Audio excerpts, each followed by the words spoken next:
হচ্ছে হোক, এগুলো জানা নতুন নতুন কিছু জানতেছেন, এগুলো আপনাদের জানা দরকার আছে। এখন হচ্ছে পিআরবি 861, ওই যে বললাম না, আপনারা লিখতে পারবেন যখন কারো যদি পুলিশ আইনে পুলিশের কোনো জন্য কোনো কাজে ব্যত্যয় ঘটে, 729, 857, 434 এবং 861। 861 কখন দেখবি? এই যে এখন যেটা আলোচনা করবো 861 ভেরি ভেরি ইম্পর্টেন্ট। এই যে আমরা যে গুরুদণ্ড প্রদানের ক্ষেত্রে আমাকে গুরুদণ্ড দিবি। এখন যদি এখানে যারা আমরা আছি যদি বলে যে আপনাদেরকে গুরুদণ্ড প্রদান করা হবে না, গুরুদণ্ড আপনার বিরুদ্ধে কেন প্রদান করা হবে না, সেই কার্য বিবরণী কিভাবে গ্রহণ করবেন? আপনার বিরুদ্ধে মেজর পানিশমেন্টটা দিব এবং বিভাগীয় যে কার্য বিবরণী একমাত্র 861-তে বলা রয়েছে। ভালো মনোযোগ দেন সবাই, ভেরি ভেরি ইম্পর্টেন্ট। পিআরবি 861 বিধিতে এই গুরুদণ্ড প্রদানের ক্ষেত্রে যে কার্যক্রমটা কি এটা আলোচনা করছে, মনোযোগ দেন।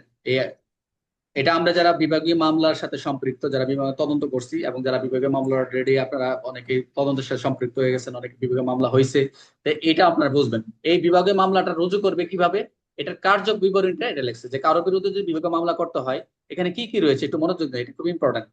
যে অধস্তন সাবঅর্ডিনেট যারা আমরা রয়েছি, পুলিশ সদস্যকে যদি ডিসমিসাল করতে হয়, রিমুভাল করতে হয়, রিডাকশন করতে হয়, যে পদাবনতি আপনার এক র্যাঙ্ক নিচে ডাউন করে দেওয়া, দেওয়ার আগে আপনাকে যদি কারো ডিসমিস করতে হয়, রিমুভ করতে হয় বা রিডাকশন করতে হয়, তাহলে এই দেওয়ার আগে নির্ধারিত পদ্ধতি বিভাগীয় যে ডিপার্টমেন্টাল যে প্রসিডিং, এই ডিপার্টমেন্টাল প্রসিডিং এর কথা বলা রয়েছে এই 861।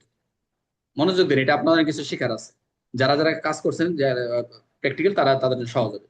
প্রধান ধাপ সময় এগুলো অনেকে পড়ে নেয়, বাট আপনারা কিন্তু কাজ জানেন, বাট একটা পিআরবি রুলসটা আপনারা জানেন, ঠিক আছে, একটু দেখে নেন, একটু ক্লিয়ার। তা প্রধান যে ধাপগুলো থাকবে এগুলো একটা ফরম্যাট আছে, সেট কোটাস করতে ফরম্যাট আছে, সেই অনুযায়ী কাজ করা।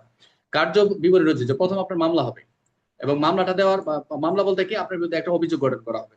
সেই অভিযোগ এই 164 অনুযায়ী কার্যবিধি ছাড়া প্রধান শাস্তি দেওয়া যাবে না কোনো ক্রমেই। বিপি ফর্ম অনুযায়ী যে 164 করবে এই প্রসিডিং অনুসারে, সেখানে আদালতের দণ্ডাদেশ, জুডিশিয়াল ভিত্তিক ব্যবস্থা এবং কমিশন রিপোর্টের ব্যবস্থা। রিপোর্ট অনুযায়ী আপনার কার্য বিবরণী ছাড়া আপনাকে পানিশমেন্ট দেওয়ার সুযোগ নেই। কি থাকবে? প্রথম হচ্ছে অভিযোগ প্রদান, রোল 861-তে বিতে বলছে যে অভিযুক্তকে আমাকে বা আপনাকে যদি পানিশমেন্ট দিতে হয় তার নির্দিষ্ট একটা অভিযোগ লাগবে, অভিযোগের ভিত্তি লাগবে, বিবেচ্য অন্যান্য তথ্য লাগবে। এই একজনকে পানিশমেন্ট দিতে হলে গ্রাউন্ড থাকতে হবে, তার নির্দিষ্ট অভিযোগ, সুনির্দিষ্ট অভিযোগ, অভিযোগের ভিত্তি থাকবে যে হ্যাঁ এটা করছে, তার পাশে কানেক্টেড থাকতে হবে এবং বিবেচ্য আনার তথ্য। এবং আমাকে যখন এই এই বিষয়গুলো যখন আনা হলো, আনার সাথে সাথে আমি কিন্তু আত্মপক্ষ সমর্থনের সুযোগ থাকবে। আমি অভিযুক্ত হিসেবে লিখিত জবাব দিব, আমাকে এসপি স্যার বলবে আপনার একটা আপনার বিরুদ্ধে অভিযোগ আছে, আপনি একটা কৈফিয়ত তলব করেছে, আমরা তিনি আমাকে ব্যক্তিগত শুনানি চান কিনা জানাতে হবে। আমাকে যখন একটা জবাব দেওয়া হবে তখন আমি আমি সশরীরে বক্তব্য দিবেন নাকি আপনি লিখিত, এটা একটা তারা আত্মপক্ষ জানতে চাবে। যদি জবাব না দেন তাহলে কর্মকর্তা একতরফাভাবে সিদ্ধান্ত নেবে, যেটা হচ্ছে বলাই থাকে আপনি যদি জবাব আপনি না দেন, আপনি যদি জবাব যদি না পাওয়া যায় সেক্ষেত্রে একতরফা, অর্থাৎ এটা একতরফা, এই জিনিসটা ভুলে গেলাম, যে এটা একতরফা হিসেবে সেটা সিদ্ধান্ত নিতে পারবে, যা বোঝা বোঝা যাবে যে আপনি অপরাধ করেছেন এবং এটা বিভাগীয় মামলা রুজু করা হইল। একটা মৌখিক তদন্ত, অভিযুক্ত চাইলে কর্তৃপক্ষ নির্দেশ দিলে মৌখিক তদন্ত হবে। অভিযুক্তের এটা অধিকার, আমার সাক্ষীকে জেরা, আমার এটা অধিকার, মৌখিক তদন্তের ক্ষেত্রে অভিযুক্ত অধিকার এটা, সাক্ষীকে জেরা করবে, আমাকে জেরা করবে, নিজের পক্ষে সাক্ষী থাকলে তারা জেরা করবে, হাজির করবে। মৌখিক এবং দালিলিক সাক্ষীর অনুলিপি যদি সেগুলো সংগ্রহ করবে। খুবই ইন্টারেস্টিং, এগুলো একটু পড়েন, কাজে লাগবে। এবং তদন্ত কর্মকর্তার একটা সিদ্ধান্ত আছে, সেই সিদ্ধান্ত কি করবে? তদন্ত শেষে তদন্ত কর্মকর্তা কি করবে? প্রতিটি অভিযোগ আলাদাভাবে আলোচনা করবে, প্রত্যেকটা অভিযোগের পার্ট পার্ট ভাবে আলোচনা করবে, অভিযোগ অনুযায়ী প্রত্যেকটা পরে সিদ্ধান্ত নেবে, শাস্তির আদেশ দিবেন, সুপারিশ করবেন।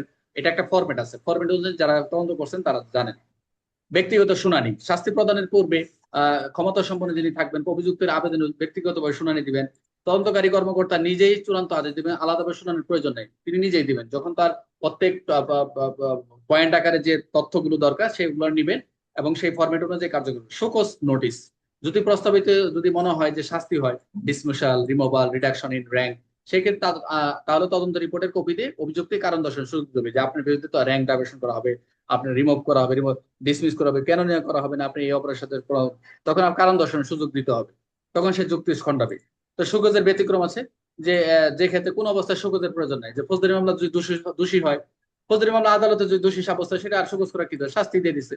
লিখিত কারণ সুযোগ দেয় বাস্তব নয় বলে কর্তৃপক্ষ সন্তুষ্ট হবে, যে তারা সুগজ করে কি করবে, এটা তো পানিশমেন্ট দিচ্ছে আদালত। কি আদালত যে পানিশমেন্ট দিচ্ছে এটা তো গ্রাউন্ড আছে বলেই তো পানিশমেন্ট দিচ্ছে, বুঝতে পারছেন? যদি পানিশমেন্ট যদি না থাকতো তাহলে দণ্ড হতো না। রাষ্ট্রের নিরাপত্তার স্বার্থে সুযোগ দেওয়া সমীচীন না বলে গভর্নর সন্তুষ্ট হলে, এটাই একটা দিক। আর যদি কেউ যদি পলাতক থাকে, আমি আপনার যদি কোনো ক্ষেত্রে যদি অ্যাবসকন্ডিং থাকি, তাহলে অভিযুক্ত পলাতক থাকলে যোগাযোগ অসম্ভব হয়ে বলে, যে যোগাযোগ সম্ভব হচ্ছে না, তাহলে কি করবে?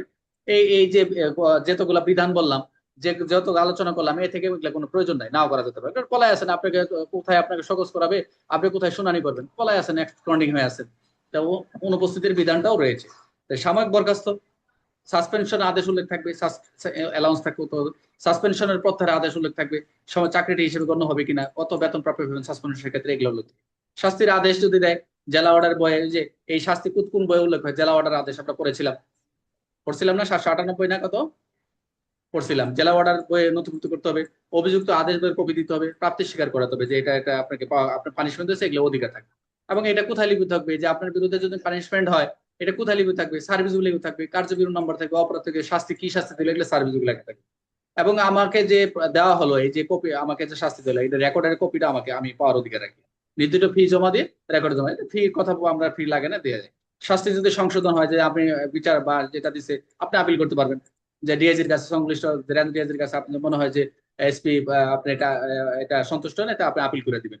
তো শাস্তি সংশোধনের জন্য আপিল কর্তৃপক্ষের অনুমতি ছাড়া কোনো শাস্তি পরিবর্তন বাতিল করা যাবে না। ইন্সপেক্টরের বিরুদ্ধে কার্যবিবরণী, যদি ইন্সপেক্টরের বিরুদ্ধে কার্যবিবরণী শুরু করা হয় তাহলে ডেপুটি ইন্সপেক্টর জেনারেল ডিআইজির অনুমোদন প্রয়োজন। একজন ইন্সপেক্টরের যদি বিরুদ্ধে যদি আপনি বিভাগে প্রসিডিং করতে হয় তাহলে কার অনুমতি লাগবে, একজন ডিআইজি, একজন ডিআইজি র্যাঙ্কের অনুমোদন লাগবে। এবং কার্যবিবরণী কে করবেন সেটা হচ্ছে এসপি শুরু করবেন। ইন্সপেক্টরের বিরুদ্ধে মামলা হতে হলে শুরু, যদি গুরুতর অসদাচরণের ক্ষেত্রে হয় এসাবেত কর্মকর্তার বিরুদ্ধে মামলা করতে পারবেন তিনি। এবং ইন্সপেক্টর পদমর্যাদা কর্মকর্তা করতে পারবেন অন্যান্য সাধারণ বিভাগের কার্য, অন্যান্য যে বিভাগগুলো রয়েছে এগুলো একটু করে নেবেন। এগুলো হচ্ছে এমসিকিউ, এগুলো জানার জন্য, এগুলো যারা করছেন এগুলো জানার কথা। তদন্ত সম্পূর্ণ, তদন্ত কর্মকর্তা যতটুকু সম্ভব তদন্ত শেষ করতে হবে। এটা একটা টাইম থাকে, টাইম ফ্রেম থেকে, পুলিশ অ্যাক্ট থেকে যে তদন্তগুলো বিভাগে মামলাগুলো হয় লেখা থাকে 90 দিন, 30 দিন, 120 দিন, এরকম লেখা থাকে, সেই টাইম ফ্রেমের ভিতরে কার্যদিবস শেষ করতে হবে।